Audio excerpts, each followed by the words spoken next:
Ça m'a pris du temps avant de comprendre.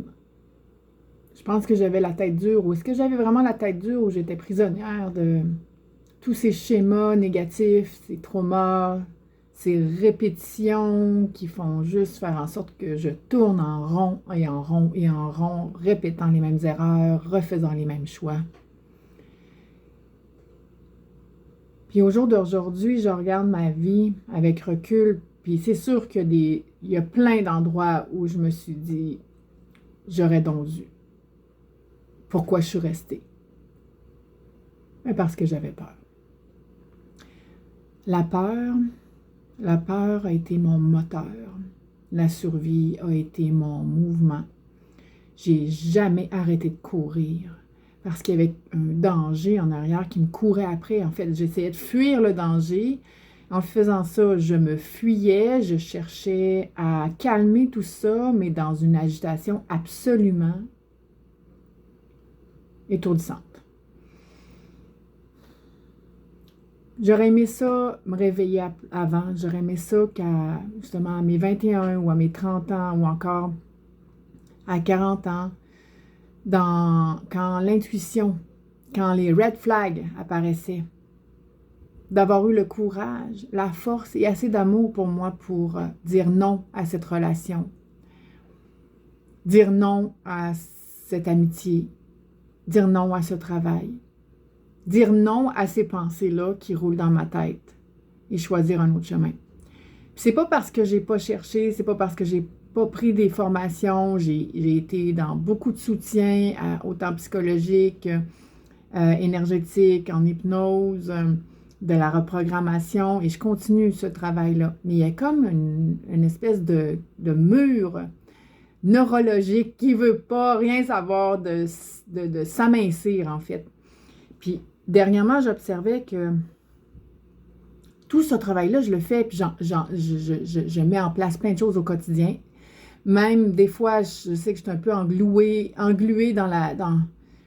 dans le tourbillon mental de la négativité, puis l'anxiété monte, puis là, ça l'arrête plus, puis il y a comme quelque chose de magnétique à aller là, parce que c'est ce que je connais.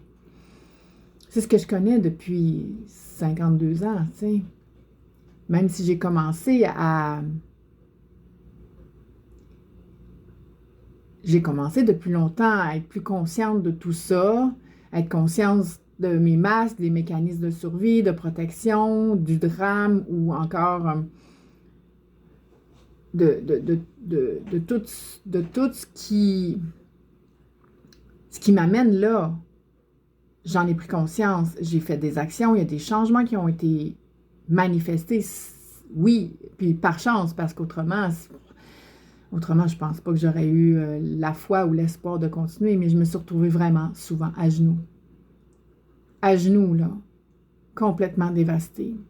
Dévastée par le désespoir, le doute, le manque d'amour pour moi, le manque de respect.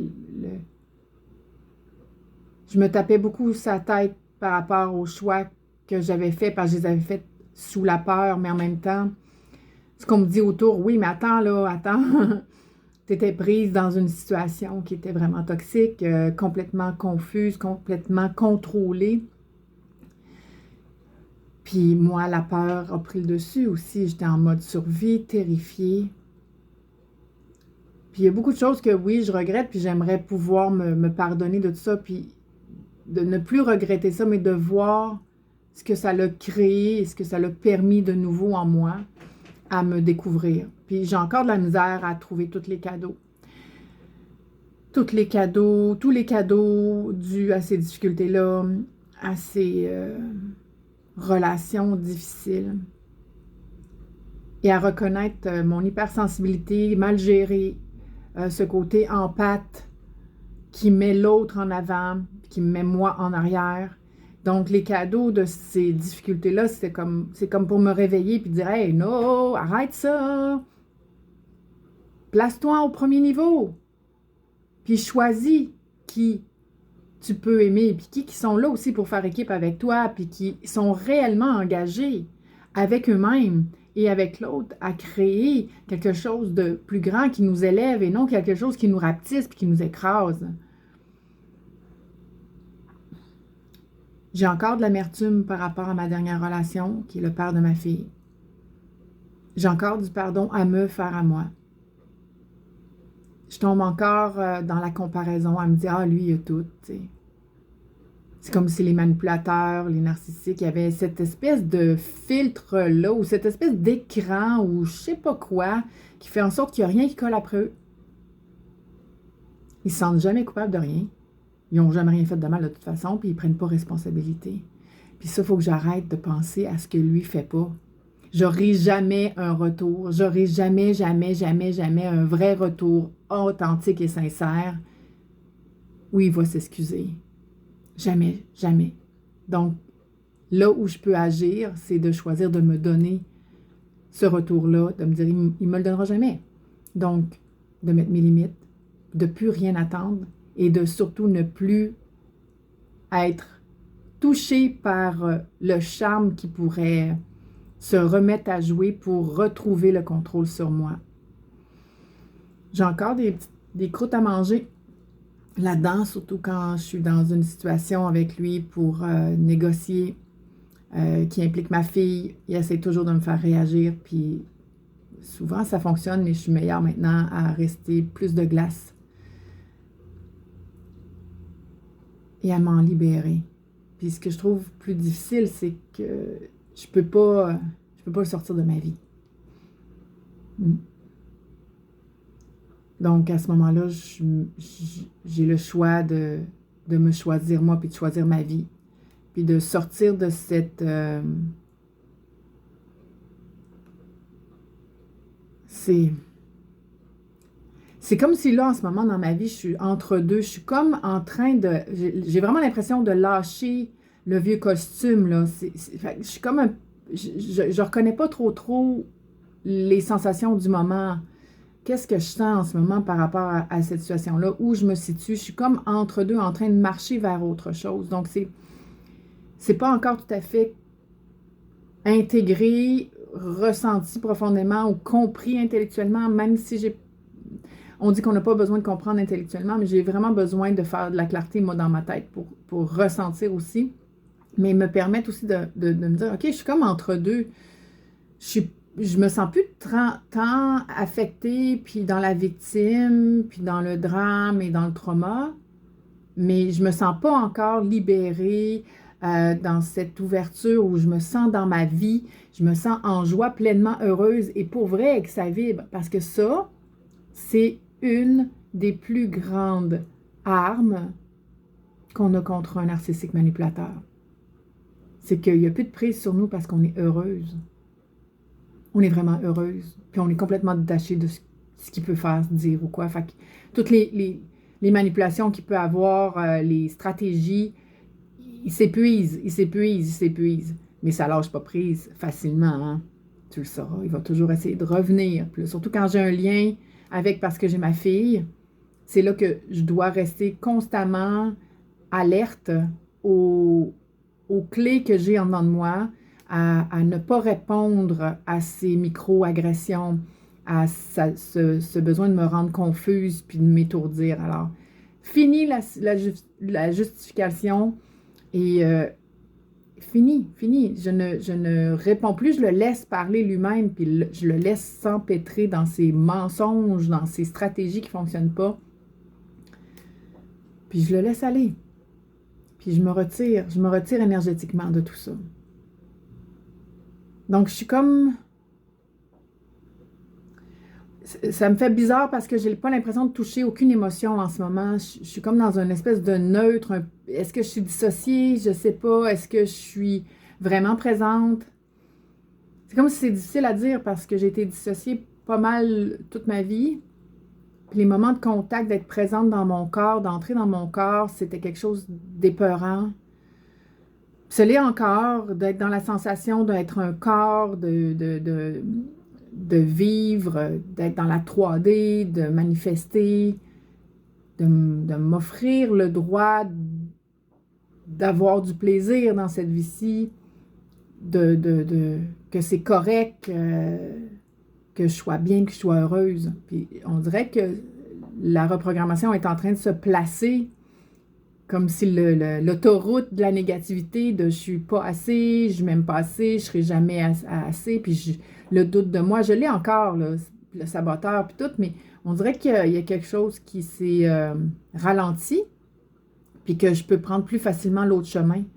Ça fait du bien, mais je ne vois pas encore nécessairement concrètement ce que ça crée, de nouveau ou de mieux, mais je suis comme dans un entre-deux, là.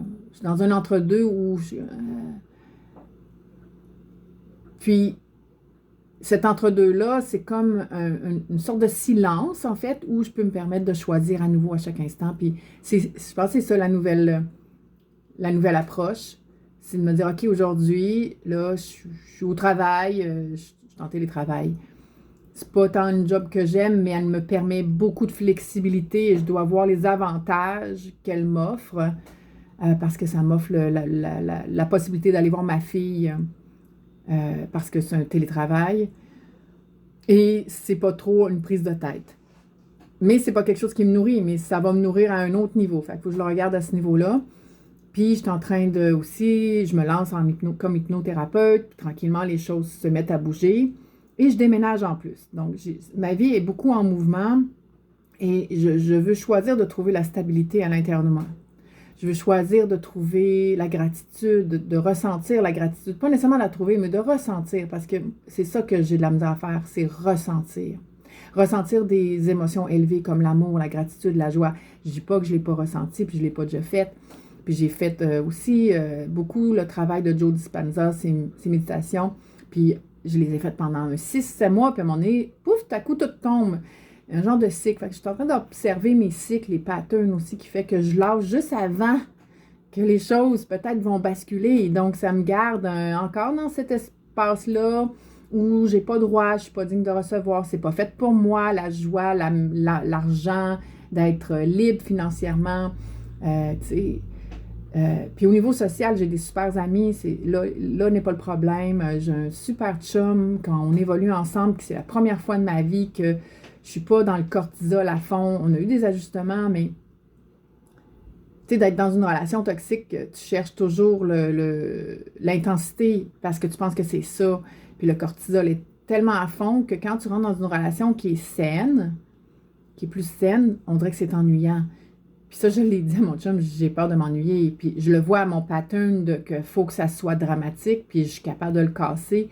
Puis j'observe que enfin, je me sens assez en sécurité pour me déposer.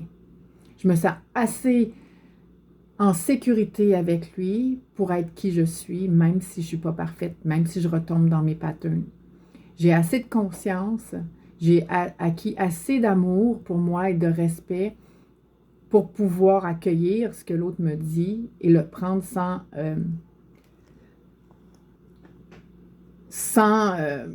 partir en peur.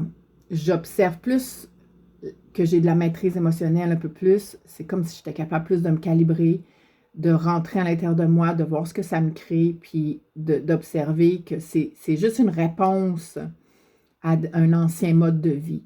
Donc, je choisis d'entrer dans ma nouvelle vie.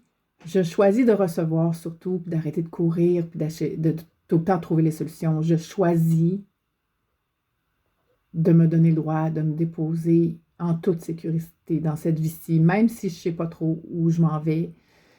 Il y a des lignes qui sont là, mais de me laisser étonner par la vie, par le divin, par ce que l'univers a pour moi, puis d'arrêter de vouloir contrôler. Parce que le contrôle, c'est quand tu as peur aussi, c'est l'insécurité, tu sais. Donc, j'ai voulu contrôler plein d'affaires dans ma vie pour avoir l'impression que j'étais en contrôle puis que je perdais pas pied parce que parce que je patinais, là. J'étais en train de me noyer. Puis là, la confusion, le retour vers moi, je retrouve mes morceaux, puis ça fait du bien. Et de reconnecter avec ma vraie nature, même si je ne suis pas encore capable tant de la nommer, mais de savoir que oui, j'ai un côté artistique, oui, c'est important pour moi de créer, oui, c'est important pour moi d'être nourrie, de me sentir en lien, la contribution à une communauté, d'avoir des gens autour de moi sur qui je peux compter et pour qui je peux être là pour eux aussi, offrir, partager, grandir, évoluer, m'expanser. pour le mieux de l'humanité. Donc, à ma petite échelle, à moi, le fait que je rencontre en moi mes peurs, mes violences, mes colères, avec honnêteté et bienveillance, avec autocompassion, même si j'ai beaucoup de difficultés à être dans l'autocompassion dans ma vie. Ah bon sang, j'en avais 4 marteaux qui me tapaient dessus. Je me tapais dessus, je me tapais dessus. Maintenant, c'est comme si je viens d'ouvrir une porte enfin, où je vois une lumière au bout du tunnel, puis que je me sens soutenue parce que je me permets d'ouvrir aussi les canaux. Je me permets de lâcher prise et de vouloir tout contrôler. Je me permets d'être dans la vie. Je me permets d'être dans la vie, même si je ne sais pas c'est quoi être dans la vie, même si je trouve que c'est bizarre la vie, que je ne comprends pas trop. Je me permets d'entrer dans mon corps parce que c'est la chose que j'ai le plus fui. Et puis je pense que c'est un défi de tous les jours pour moi. Je me permets de respirer, de relaxer, je me permets de mettre en place les outils que j'ai le plus de difficulté à mettre en place parce que c'est les meilleurs pour moi. C'est ceux de respirer, de bouger mon corps, de faire de la somathérapie, de danser, de chanter, de sortir de ma tête, de rentrer dans mes pieds, de ressentir la vibration cellulaire, d'émaner, de faire de la cohérence cardiaque et de toujours me rappeler dans une situation qui est soit avec moi-même ou avec quelqu'un d'autre ou une autre situation difficile. C'est cette phrase-là qui me sauve, puis je l'écrivais quand j'avais 15 ans dans mes journaux intimes. Que ferait l'amour? Je l'écrivais pas comme ça quand j'étais jeune, je disais l'amour aura raison sur tout, va vaincre de tout. Le cœur est plus puissant que n'importe quoi. Donc, c'est comme si j'avais ça dans mes journaux, mais que finalement, j'ai fermé mon cœur très rapidement. Il était fermé, j'étais tellement blessée. Donc, c'est comme si tout était toujours là. Ça a toujours été là. J'ai couru à trouver, à chercher, à savoir qu'est-ce qui se passe, mais en fait, c'est de rentrer dans mon cœur, d'être dans mon cœur, de me déposer là, mais c'était tellement épeurant d'être là. J'avais trop de souffrance. Puis me permettre d'ouvrir mon cœur, quand je l'ai ouvert, ben on m'a attaqué, on l'a pris, on l'a défait, on m'a utilisé. Et puis, parce que j'ai pas su dire non aussi. Donc, être 100% responsable du fait que, bon, oui, il y a plein d'erreurs que j'ai faites. Je ne veux pas me sentir honteuse ni coupable de ça. Je ne veux plus le ressentir. En général, quand je parle de ce sujet-là, je deviens hyper émotive. Je deviens confuse, puis j'ai dans ma tête des pensées qui me disent tu vois, tu l'as pas l'affaire. T'es pas bonne, reviens donc dans ton ancien schéma, c'est là que t'es bien, c'est ça que tu connais, puis t'aimes ça être là en même temps, tu sais, comme ça t'as de la pitié des autres, tu reçois de l'énergie des autres, puis ta vie reste morose puis plate, puis voilà. Mais j'en peux plus de ça, j'en peux plus depuis longtemps, mais les déclics se sont pas faits facilement et rapidement parce que mon cœur était trop blessé. Et puis maintenant, je réouvre mon cœur, puis je me repose les questions à chaque instant. Même si mon ego veut prendre le dessus, puis dire, tu devrais y faire ça, puis vengeance! Non, non, il n'y a aucune vengeance possible là. Que ferait l'amour? Puis j'écoute qu'est-ce qui vient en premier, puis c'est ça que je suis. Je t'invite à inclure ça dans ta vie. Que ferait l'amour? C'est étonnant les réponses qu'on a. Puis après ça, c'est d'avoir le courage de suivre et de concrètement manifester, faire les gestes, les paroles ou ce qui est à faire en lien avec la réponse que tu reçois. Puis je pense que c'est ça en ce moment-là. C'est ça mon outil. Que ferait l'amour? Puis mets tout ça en action.